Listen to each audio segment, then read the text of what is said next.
adik-adik semua sangat berharga di mata Tuhan Yesus. Puji Tuhan adik-adik, kalau kita masih boleh ada sampai sekarang ini, itu semua karena anugerah Tuhan, semua kasih setia Tuhan, pertolongan Tuhan atas semua kemurahan yang Tuhan nyatakan setiap kehidupan kita anak-anaknya, baik dalam kehidupan Kandias maupun dalam kehidupan adik-adik semuanya. Kembali lagi bersama Kandias saat ini, marilah kita sama-sama merenungkan kebenaran firman Tuhan. Mari kita buka di Injil Yohanes pasal 3 ayat yang ke-16. Demikianlah kebenaran firman Tuhan.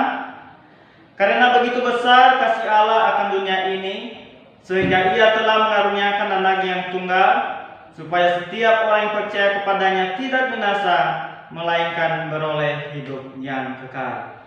Puji Tuhan adik-adik, renungan kita pada saat ini yaitu tentang kasih Allah. Adik-adik, tinggal berapa minggu lagi kita akan merayakan yang namanya lagi Natal, yaitu kelahiran Tuhan Yesus Kristus. Nah, adik-adik, di sini tadi kita telah membaca di Yohanes pasal 3 ayat 16 ini yang mengatakan bahwa karena begitu besar kasih Allah, ya adik-adik, karena begitu besar kasih Allah akan dunia ini, karena begitu besar kasih Allah akan Kandias, akan adik-adik semua, sehingga Ia telah mengaruniakan Anak yang tunggal, yaitu Tuhan Yesus. Ya, Dia utus ke dalam dunia. Kenapa?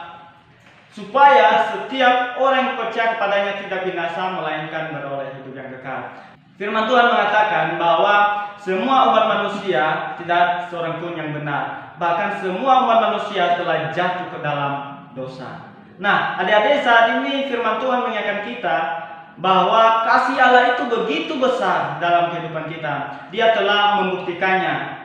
Seperti yang telah kita baca tadi, yaitu Dia telah mengaruniakan Anak yang tunggal, yaitu Tuhan Yesus. Dia telah utus ke dalam dunia untuk menebus dosa Kandias dan dosa adik-adik semua. Karena Tuhan Yesus telah rela mati di kayu salib untuk menebus semua dosa-dosa kita, yang harus kita lakukan dalam hal ini yaitu tetap percaya kepada Dia. Karena lewat Dia kita diselamatkan. Ketika kita percaya kepadanya, firman Tuhan mengatakan bahwa kita akan memperoleh hidup yang kekal. Kita tidak akan pernah binasa. Dan semua dosa-dosa kita telah disucikan, telah dibayar oleh Tuhan Yesus di atas kayu salib. Dan itu adalah merupakan salah satu bukti kasih Allah akan kita semua, baik dalam kehidupan Kandias maupun dalam kehidupan adik-adik semua. Jadi dalam hal ini adik-adik, setelah juga kita menerima kasih yang daripada Allah itu, kita juga harus mentransfer kasih itu kepada sesama kita. Karena kita ini berasal daripada Allah, dan otomatis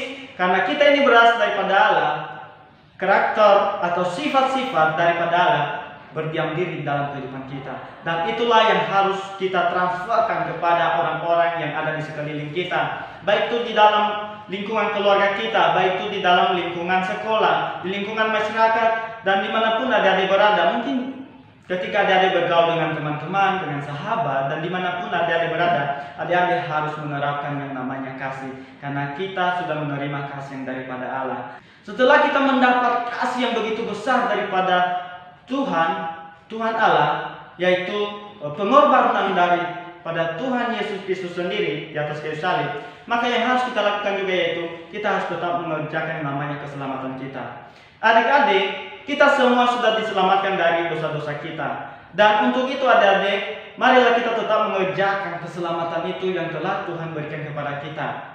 Kalau kita masih hidup di perjanjian lama, maka kita harus mempersembahkan baik itu domba, lembu, dan lain sebagainya untuk menebus dosa-dosa kita. Tetapi kita bersyukur adik-adik, di perjanjian baru ini adalah zamannya anugerah, yang dimana Tuhan Yesus telah mengorbankan dirinya sendiri di atas kayu salib untuk menebus semua dosa-dosa manusia, termasuk dosa Kandias dan dosa adik-adik semua.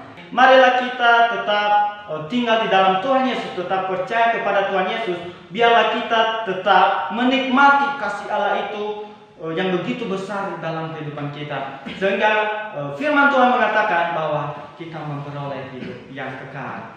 Ya, jadi dalam hal ini adik-adik, marilah kita tetap percaya hanya kepada Tuhan Yesus, sebab firman Tuhan mengatakan bahwa di kolong langit tidak ada yang bisa menyelamatkan kita selain hanya di dalam Tuhan Yesus. Untuk itu, marilah kita tetap menjadi berkat dimanapun kita berada. Jangan pernah lari daripada kasih Tuhan. Marilah tetap tinggal di dalam Tuhan Yesus, sebab kasih-Nya tidak pernah berkesudahan di dalam kehidupan kita.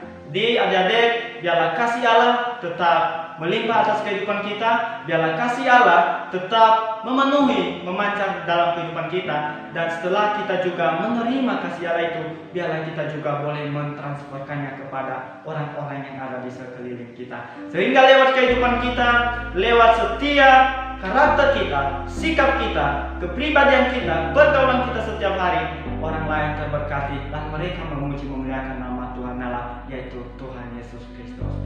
Terima kasih, Tuhan Yesus memberkati kita semua. Dalam renungan kita pada saat ini, biarlah boleh menjadi kekuatan, bahkan boleh menjadi bahan perenungan kepada kita bahwa kasih Allah itu sangat besar di dalam kehidupan kita, karena Tuhan Yesus itu sangat mengasihi kita, anak-anaknya. Tuhan Yesus memberkati adik-adik, tetap semangat untuk belajar, tetap semangat untuk berdoa juga, jangan lupa juga untuk jaga kesehatan. Tuhan Yesus memberkati. Shalom.